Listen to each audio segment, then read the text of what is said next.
Hi friends, welcome to our channel my lifestyle and cooking. First time பார்க்குறீங்கன்னா subscribe பண்ணிவிட்டு பாருங்கள் friends. நம்ம இன்றைக்கி மாங்காய் வச்சு ஒரு வத்தல் ரெசிபி தான் பார்க்க போகிறோம். ரொம்ப ஈஸியாக செஞ்சிடலாம். இது செய்கிறதுக்கு மிக்ஸி அடுப்பு கூட வேண்டாம். ஒரு வருஷம் ஆனாலும் நமக்கு இது கெட்டு போகாது.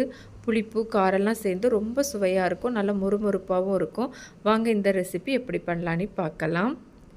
இது செய்கிறதுக்கு ஒரு 4 மாங்காய் பறித்து எடுத்து வச்சுருக்கிறேன். கிட்டத்தட்ட ஒரு 3/4 கிலோ கிட்ட இருக்கும். மாங்காவை நல்லா கழுவிட்டு இந்த மாதிரி அதோட தோலை நம்ம சீவி எடுத்துக்கலாம். நம்ம எடுத்துருக்கிற இந்த 4 மாங்காவுடைய தோலையுமே நான் சீவி எடுத்து வச்சுருக்கிறேன். இப்போ இதை நம்ம காய் துருவோம்ல, அதில் துருவி எடுத்துக்கலாம். மாங்காய் சீசன் முடிகிறதுக்குள்ளே கண்டிப்பாக செஞ்சு வச்சுருங்க. இது போல் நான் எடுத்துருக்கிற அந்த 4 மாங்காவுமே துருவி எடுத்து வச்சுருக்கிறேன். இது கப் மெஷர்மெண்ட்டில் கிட்டத்தட்ட ஒரு 3/4 கப்பு கிட்ட நமக்கு இருக்குது. இப்போ இதில் என்னென்னலாம் சேர்க்கலான்னு பார்க்கலாம். இது கூடவே இதுக்கு தேவையான அளவு உப்பு சேர்த்துக்கலாம்.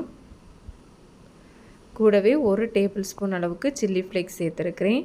கூடவே 3/4 டேபிள் ஸ்பூன் அளவுக்கு வத்தல் பொடி சேர்த்துருக்கிறேன். நீங்கள் உங்கள் காரத்துக்கு தக்கன கொஞ்சம் கூட்டி குறைச்சி சேர்த்துக்கலாம். வத்தல் பொடியெலாம் வேண்டான்னா நீங்கள் மிளகாய் கூட மிக்சியில் அரைச்சிட்டு சேர்த்துக்கலாம். இது கூடவே 1/4 டீஸ்பூன் அளவுக்கு மஞ்சள் பொடி சேர்த்துருக்கிறேன். கூடவே கொஞ்சமாக காயப்பொடி சேர்த்துக்கலாம். இது கூடவே ஒரு டேபிள் ஸ்பூன் அளவுக்கு வெள்ளை எள்ளு சேர்த்துருக்கிறேன். எள்ளு ஆப்ஷனல் தான், தேவைப்பட்டால் சேர்த்துக்கோங்க, வேண்டான்னா ஸ்கிப் பண்ணிக்கலாம். கூடவே ஒரு 1/4 டீஸ்பூன் அளவுக்கு ஜீரகம் சேர்த்துருக்கிறேன். இதெல்லாம் சேர்த்துட்டு நல்லா கையை வச்சு கலந்து எடுக்கணும். நம்ம சேர்த்துருக்கிற அந்த மசாலாலாம் மாங்காவோடு சேர்ந்து வர மாதிரி இது போல் நல்லா கலந்து எடுக்கணும். இது மாதிரி நல்லா கலந்து எடுத்ததும் இப்போ இதை தனியாக மாற்றி வச்சிடலாம். அடுத்ததாக ஒரு பாத்திரம் ஒன்று எடுத்துருக்கிறேன். இதில் ஒரு 1/2 கப் அளவுக்கு அவல் சேர்த்துக்கலாம். நான் இங்கே சிவப்பு அவல் தான் எடுத்துருக்கிறேன். நீங்கள் இதுக்கு பதிலாக வெள்ளை அவல் கூட எடுத்துக்கலாம். அவலை இப்போ ஒரு 2 நேரம் தண்ணி சேர்த்து கழுவி எடுத்துக்கலாம். இது போல் நல்லா கழுவிட்டு அதில் இருக்கிற தண்ணியை நல்லா கம்ப்ளீட்டாக புழிஞ்சிட்டு நம்ம ஏற்கனவே மாங்காயில் மசாலாலாம் போட்டு ரெடி பண்ணி வச்சுருந்தோம்ல, அதில் சேர்த்துக்கலாம். இது போல் நம்ம எடுத்துருக்கிற எல்லா அவலுமே நம்ம சேர்த்துக்கலாம். அவெல்லாம் சேர்த்துட்டு இந்த மாதிரி கையை வச்சு நல்லா கலந்து எடுக்கணும்.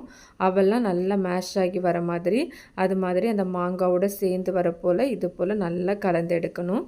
நமக்கு இது போல் ஒரு பதத்தில் தான் இருக்கணும். உங்களுக்கு தேவைப்பட்டால் கூட எக்ஸ்ட்ரா அவல் சேர்த்துக்கலாம். இப்போ இதிலேருந்து கொஞ்சமாக எடுத்து இது போல் கையை வச்சு தட்டி எடுத்துக்கலாம். இது மாதிரி ரெடி பண்ணிவிட்டு ஒரு பிளேட்டில் நம்ம எடுத்து வச்சிடலாம். இது போல் நம்ம எல்லாத்தையுமே நம்ம ரெடி பண்ணி எடுத்துக்கலாம். இது போல் தட்டி தான் எடுக்கணுன்ட்டு இல்லை. நார்மலாக நம்ம கிள்ளு வத்தெல்லாம் ரெடி பண்ணுவோம்ல, அது போல் கொஞ்சம் கொஞ்சமாக கிள்ளி கூட நம்ம வச்சு காய வச்சு எடுத்துக்கலாம். நான் இப்போ ஒரு பிளேட்டில் எல்லாமே ரெடி பண்ணி எடுத்துருக்கிறேன். இது போலவே ஒரு 3 பிளேட்டில் நான் ரெடி பண்ணி எடுத்துருக்கிறேன். இந்த வத்தல் செய்கிறது ரொம்ப ஈஸி தான். நமக்கு இதில் மிக்ஸி அடுப்புன்னு எதுவுமே வேண்டாம். ரொம்ப ஈஸியாக நம்ம ரெடி பண்ணி எடுத்துக்கலாம். கண்டிப்பாக அந்த சீசனில் மிஸ் பண்ணாமல் செஞ்சு எடுத்துக்கோங்க. நான் இங்கே வெயிலில் காய வச்சு எடுத்துருக்கிறேன். ஒரு 2-3 நாள் ஆகும் நல்லா கம்ப்ளீட்டாக காய்ச்சி வர்றதுக்கு. நல்லா ஒரு பக்கம் காய்ச்சதும் மறுபக்கம் திருப்பி போட்டு நல்லா காய வச்சு எடுக்கணும். நான் இப்போ காய வச்சு ஒரு பிளேட்டுக்கு மாற்றி எடுத்துருக்கிறேன். நமக்கு இது போல் நல்லா காய்ச்சி வரணும். ஈரப்பதம் எதுவுமே இருக்கக்கூடாது. ஒரு 3-4 நாள் கூட நீங்கள் வச்சு காய வச்சு எடுத்துக்கலாம். இப்போ இதை நம்ம ஸ்டோர் பண்ணோன்னா நமக்கு இது ஒரு வருஷம் வரை நமக்கு கெடாமல் இருக்கும். நம்ம தேவைக்கு எண்ணெயில் சேர்த்து ஃப்ரை பண்ணி எடுத்துக்கலாம். நான் ஃப்ரை பண்ணி காமிக்கிறேன். ஒரு கடாயில் சூடாக எண்ணெய் எடுத்து வச்சுருக்கிறேன். இதெல்லாம் நம்ம தேவைக்கு சேர்த்து ஃப்ரை பண்ணி எடுத்துக்கலாம். ரொம்ப ஹை ஃப்ளேமில் வைக்கக்கூடாது, இது டக்குன்னு கரிஞ்சிரும். ஓரளவு மீடியம் டு சிம்மில் வச்சு நல்லா 2 பக்கமும் திருப்பி போட்டு நம்ம ஃப்ரை பண்ணி எடுத்துக்கலாம். சீக்கிரமாகவே இது ஃப்ரை ஆகி வந்துடும். இது போல் நல்லா ஃப்ரை ஆகி வந்ததும் நம்ம எடுத்துடலாம். நான் இப்போ ஒரு பிளேட்டில் எடுத்து வச்சுருக்கிறேன். இப்போ இதுலேருந்து ஒன்று எடுத்து காமிக்கிறேன். இது நல்லா மொறுப்பாக இருக்கும், நல்ல டேஸ்ட்டாக இருக்கும். இது காரம் புளிப்பெல்லாம் சேர்ந்து ரொம்பவே அருமையாக இருக்கும். கண்டிப்பாக அந்த ரெசிபியை ட்ரை பண்ணி பாருங்கள்.